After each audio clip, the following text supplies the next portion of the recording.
here we are in week 2 of our series, Origins. And in this series, we have been taking a look back at the beginning of our story, at the beginning of God's story. And so we're looking at the Old Testament, and we're seeing how God's story has progressed and where we fit in. Because the only way to know where we're going as God's people is to remind us of where we've been. Last week we looked at Genesis 1, 2, and 3.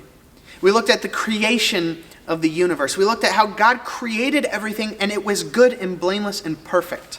We also looked at how mankind stepped in and messed it up, and now they're separated from God. And that's kind of where we left things last week. In Genesis 3, with Adam and Eve naked and ashamed of what they've done. As we continue to read Genesis chapter 4 and 5, they tell this story of the generations to come after Adam and Eve. And as it continues, we see that things are getting worse.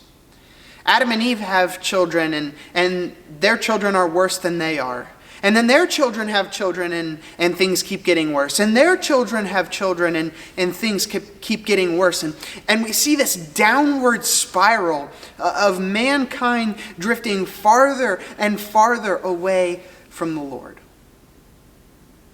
It all comes to a head in Genesis chapter 6. I want to read starting in verse 5. The Lord saw that the wickedness of man was great in the earth. So God looks down and he sees that mankind is wicked and evil. It says, every intention of the hearts and their minds was only evil continually. So mankind has regressed to the point that every single thought and every single belief, every single action of theirs is nothing but evil. Verse 6, it said that the Lord regretted that he had even made them and put them on earth. It said it grieved him to the heart. God is upset.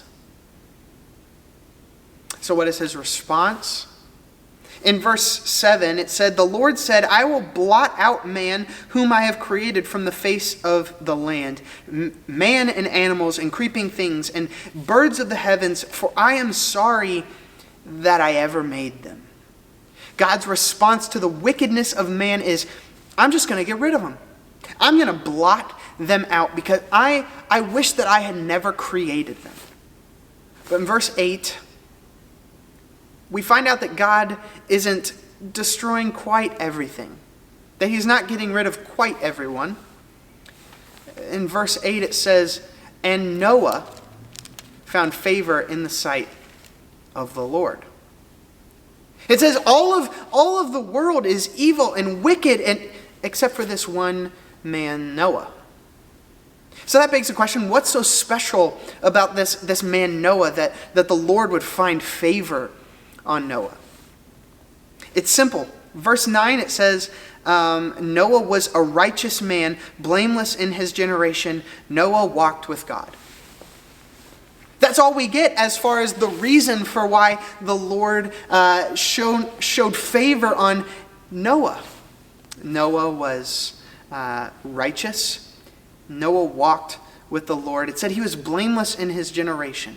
While everyone else was acting crazy and doing evil, wicked things, here is Noah, one man who is being righteous. So here comes God's plan. Right? So have you ever had a computer or a piece of technology that isn't working right? And you take it to get fixed, and the first question that they always ask is, did you try restarting it? That's kind of what God is doing here. He has this thing that this world that he created to be perfect and blameless, and then mankind comes in and they mess it up. And it's no longer working the way that it was created to work. And so he tries restarting it. He's literally about to wipe everyone and everything out except for Noah and Noah's wife and Noah's children and Noah's children's wives. It's the whole world is going to be reset through Noah and his family. So God tells Noah, I want you to build an ark. I want you to build this really big boat. And here's the thing. Noah was old at this point. And Noah was not a shipbuilder by trade. Like Noah wouldn't really have known what he was doing.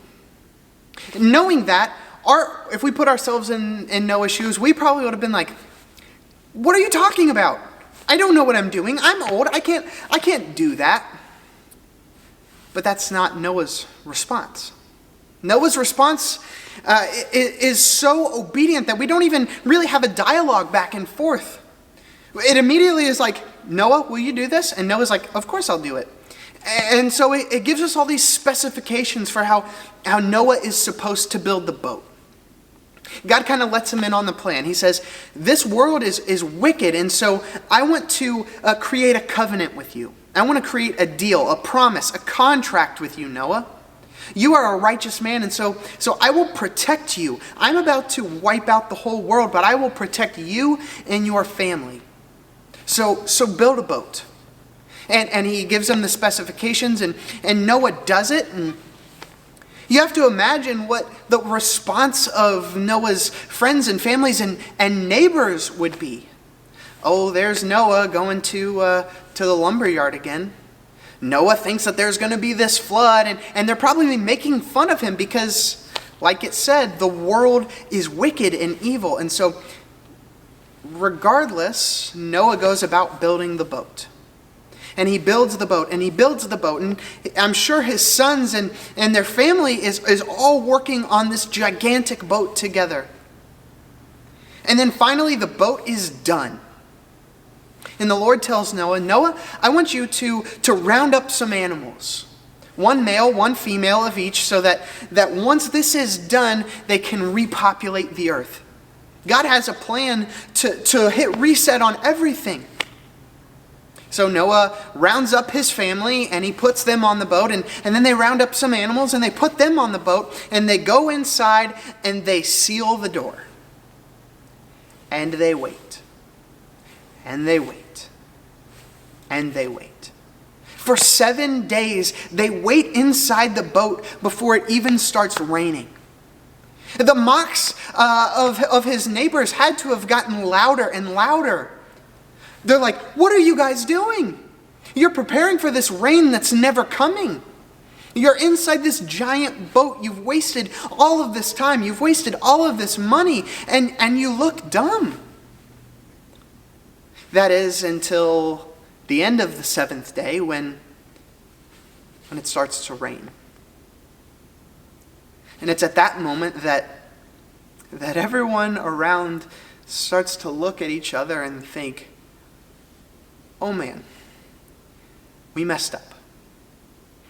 And it starts to rain. And it keeps raining. And it keeps raining for 40 days and 40 nights. It's not letting up at all. It is pouring. Everything is flooding. It is a nasty scene. If you've ever heard this story before of Noah and the ark, you probably heard about it as a kid. And it's this, this almost fairy tale-like Bible story that we tell where the animals are walking 2 by 2 to the ark. But this is a nasty, gritty, ugly scene in which God is wiping an unrepentant, unrighteous people from the face of the earth. As Noah and his family are inside the boat, they're not just like playing cards and having a good old time. They're listening to their neighbors and their countrymen screaming out in agony as they drown just outside the boat. It rains for 40 days and 40 nights, and then it stops. But the water doesn't go anywhere. It doesn't just magically disappear. It says that the water remained on earth for another 150 days.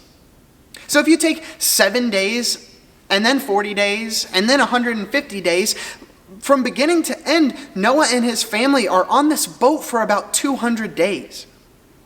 That's about the length of time that we've been in quarantine. And even in quarantine, you are allowed to leave your house. Noah and his family are stuck on this boat while it's raining, surrounded by nasty, smelly animals, and the only people that they're with are their family. It's their brothers. It's their parents. That's it. It makes you really think quarantine wasn't all that bad. Finally, the water starts to drain. And there's a time when Noah and his family are able to walk outside of the boat. And I love this in Genesis chapter 8. I love the language that it uses in verse 18.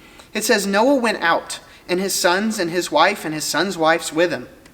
It says, every beast, every creeping thing, every bird, everything that moves on earth went out by families from the ark.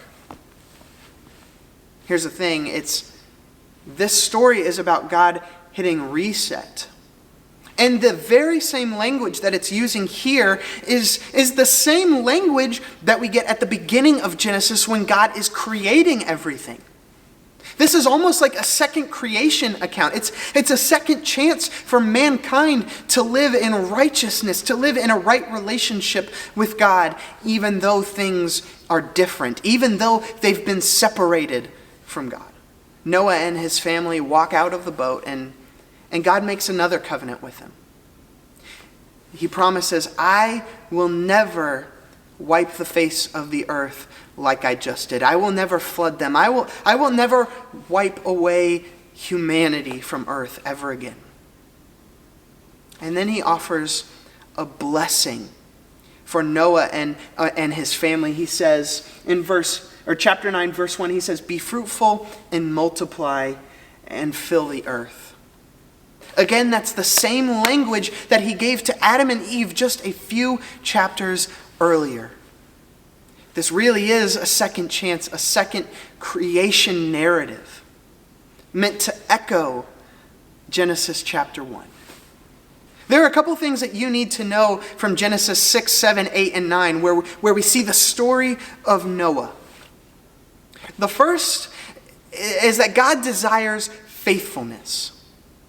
Faithfulness regardless of what's going on in the world around us.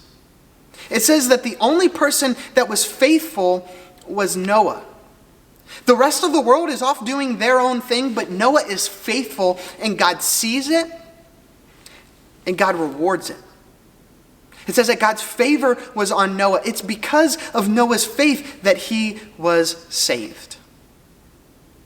God desires us to be faithful regardless of what the people around us are doing.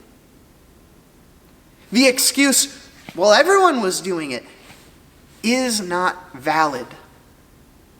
God desires us to be a faithful people. The second thing you need to know is that God is merciful.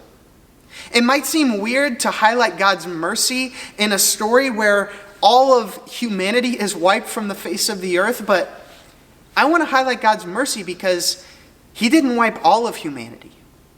If he was not a merciful God, he would have destroyed all of humanity and not had a second thought of it. But he's merciful. He saves Noah. He saves Noah's family because of their faith. God is merciful because he saved Noah when he didn't have to. And the same can be said of us. God saved us when he didn't have to. The third thing you need to know is a big key, a big theme in all of Scripture. God is faithful to his promises. When God makes a promise, he keeps it. All throughout Scripture, he's making promises and covenants and contracts, and he's entering into these special arrangements and agreements with his people. When we make deals with other people, we know that there is a chance that they will not come through, that they will break their side of the deal. But God never does. God makes a promise to Noah and he says, I will save you and your family, and then he does. He makes a promise with Noah and he says, I will never flood the earth. I will never wipe humanity from the face of the earth again. And here we are several thousand years later and he still hasn't. God keeps his promises. That is a huge theme throughout Scripture, and the earlier you can agree with that, the earlier you can understand that, the better. God always keeps his promises. Here's the last thing you need to know. And this one's difficult. You need to know that even the faithful fall short. God saved Noah because of his faith, right? But the second that they get off the boat, Noah and his family are celebrating, and Noah gets drunk on wine. And he's naked in a tent, and some shady business goes down with Noah and one of his sons. Noah, this faithful man that God has just restarted humanity with, the second that it's over, immediately falls into sin and rebellion and wickedness.